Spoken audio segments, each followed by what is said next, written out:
Parce que c'est une prescription fréquente. Pourquoi? Parce que les consultations en général sont en rapport avec des infections. Le malade, il a une infection, il consulte, et donc, de première intention, on va penser aux antibiotiques. Donc ça, c'est premièrement. Deuxièmement, la prescription là-haut, même si c'est un médecin qui l'a prescrit, eh ben, cette prescription peut être abusive et carrément erronée. Les médecins, ils doivent se remettre en question. Ce qu'on peut dire, c'est ce qu'on appelle l'automédication des médecins, des patients plutôt. Pour lui, toute infection signifie, toute fièvre signifie une infection, et donc toute infection nécessite un antibiotique. Donc tous ces facteurs vont favoriser une hyperconsommation et par conséquent une résistance. D'abord, la facilité de prescription des antibiotiques. Ça, c'est un problème majeur. Que ce soit dans la pratique privée ou bien même dans la pratique hospitalière, on donne de plus en plus d'antibiotiques à large spectre pour des infections parfois banales, telles qu'une angine, une bronchite.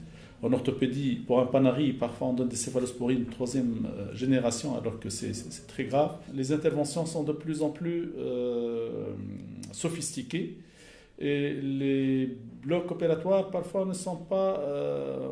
la prévention parfois n'est pas suffisante. Les phénomènes sont vraiment multiples. L'une des causes les plus importantes, c'est la prescription un peu anarchique des antibiotiques.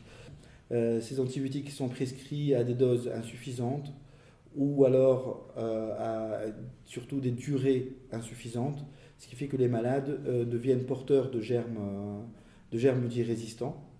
Dans des pays voisins et des malades qui nous sont adressés depuis l'étranger aussi, c'est la spécificité un peu du privé aussi, on a des germes qui sont automatiquement résistants par une mauvaise prescription, une mauvaise gestion des médicaments et des antibiotiques en matière vétérinaire en fait.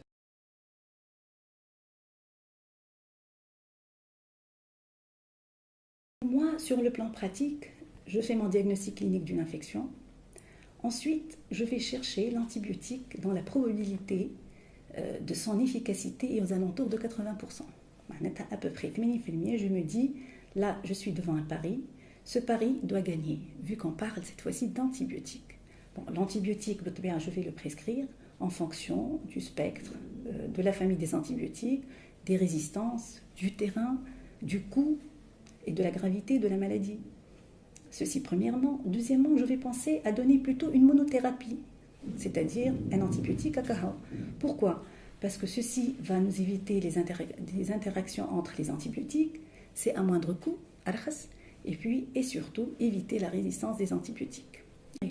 Et puis, il faut savoir revoir et évaluer la maladie au bout de 48 à 72 heures. Nous, on travaille en étroite collaboration avec les infectiologues. Et ça, je pense que c'est une très bonne chose parce que peu de services le font.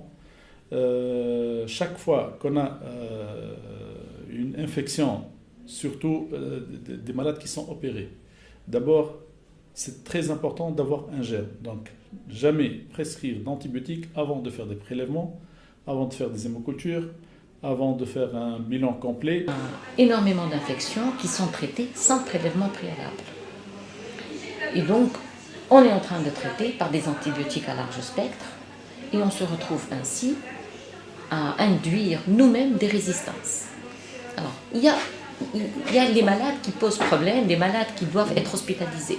Alors, ces patients-là, on leur fait des prélèvements et on voit de plus en plus de résistance.